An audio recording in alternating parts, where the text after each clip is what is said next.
Should Batman and Superman train the same? Why does that even matter? By the end of this video, you're going to find out how your superhero type and how you can train for it to optimize your performance. We talked about the 6 brain chemicals last week. This week, we're going to talk about 2 different tools you can use to refine your training, your nutrition, everything you do in life. First is the Braverman. Basically, it finds what your deficiencies in neurotransmitters are. You can Google it online for free Braverman tests. It's accurate enough. There's enough science behind it. A neurotransmitter test may or may not give you the right deficiencies, but that's what we should focus on, the deficiencies. They do a personality side of it. Personally, I don't find that as beneficial. The second system we're going to work with is Christian Tippo's Neurotyping, which will show you your ideal training personality. This is pretty much post-puberty, 18 years old, it's probably set. Whereas the Braverman can be a little bit more your habits and your deficiencies at that time. Neurotyping is more done. You may be training as something completely opposite of what is ideal for you. Stress will shift that. Think of this as checking where your levels are. You're going to have a dominance. Your strongest chemical, more the personality side. Your deficiency, what's been drained by stress. We really want to focus on where your deficiencies are, where your dominance is, because those are the ones you want to hit first. So that's your priority.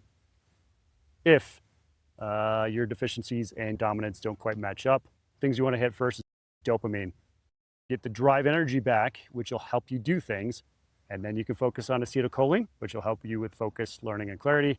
Then you can do the GABA, which will help calm you down, sleep better, stress, and then serotonin with your mood and adaptability. Now, there is an exception to that. If you are very anxiety prone or under a lot of stress, you probably want to hit GABA first. GABA is the regulator of a lot of the other neurotransmitters.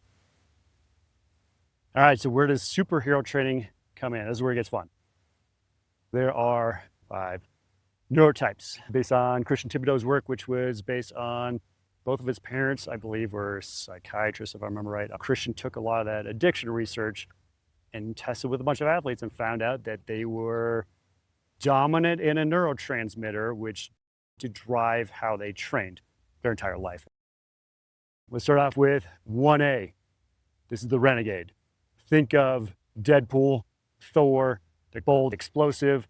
They don't like boring workouts. They like heavy lifts, short sessions, super competitive. They might like powerlifting or explosive circuits. 1B, we call them the Ace. This is your Superman, this is your Daredevil. They're very skilled. They pick up things very quickly, fast learners. They also need a little bit of variety. I happen to personally be a 1B, very sprint-based, very explosive. When I go to Topgolf, I want to see if I can hit the golf ball to the back fence. When I go to the bowling alley, I try to see if I can cap out the speedometer, not just score, but I try to throw the ball as hard as possible. Very skill based. 2A, if you were to take a neurotyping test, many people may appear to be something else, but really they're actually a 2A. So the 2A is a shapeshifter. A lot of actors and people who go undercover, they do really well at these positions because they're able to flex to whatever the environment is. Think of Batman or the Hulk. They can be calm at the baseline, but then are driven off adrenaline when the switch gets flipped. They tend to like a lot of variety. The most likely to do CrossFit. In females, you see them as bubbly, but when they're by themselves, both male and female tend to be a little bit more in a depressed state. They don't have the adrenaline of other people being around them. They tend to love functional training, hybrid training, doing strength and conditioning, that sort of thing. Think of Captain America, think of Black Panther. They're very purpose-driven. They thrive on structure. They tend to like bodybuilding, Pilates, anything that is a mind-body connection. Drift towards body splits, power building. You'll find guys like Jeff Nippert, who's very nerdy. Even though he's online, he's not quite an introvert, but he's very nerdy into the science of bodybuilding, which can expand into that mind-body connection. They really like the pump and things like that. Type 3, the Sentinel. So you're thinking of Jean Grey, you're thinking of Professor X. They're a little bit more predictable, they're calm, they're thoughtful. They generally like the same thing. Low intensity, clear progressions, linear type things. So if like you're doing strength work, they want to do the same thing forever, yoga, things like that.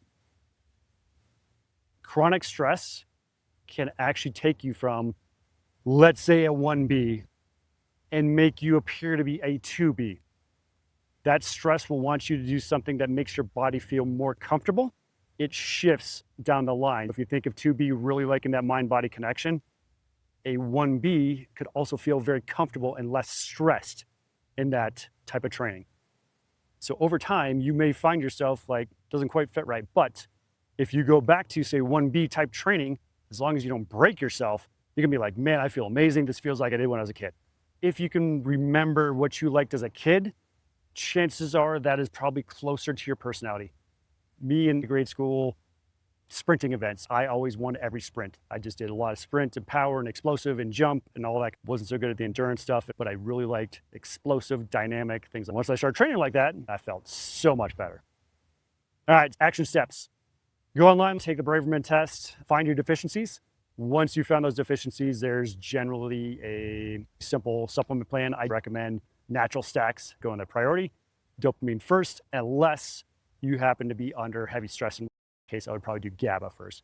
GABA is great for everybody, so natural stacks does have GABA brain food, dopamine, acetylcholine, etc. But you can start off with that GABA and you're where you're at. Next, identify your superhero. Think of yourself when you're not burned out. Think about yourself in your childhood. What types of things did you like? Try out some different training methods. If you haven't done explosive jumping for a while because your tendons and ligaments can't handle it, you might have to build up to it to test if that's still your thing. You're also going to notice your personality. If you're somebody who sounds like Deadpool, like you're probably a 1A, maybe. A lot of times there's the 2As who pretend to be 1As. So you just have to be careful of self-selecting bias. With that, you should be able to get everything complete. Now you got the Braverman filling up your fuel tank. You got your Neurotype, gets you in the right type of training, which makes you feel good. And guess what happens when you feel good? You train more. If you're more consistent, you're going to get results regardless of the program. And that's really the end goal of this stuff. It sounds like bro science, but at the end of the day, we're just trying to get people more consistent with the things that they enjoy, which allows them to do more of it, which means they're going to be more consistent and get better results. If you think you've been training the wrong way forever, or for the last couple of years, maybe your stress has kind of shifted you a little bit, drop a comment below on which Superman you think you are, and I will talk to you next time.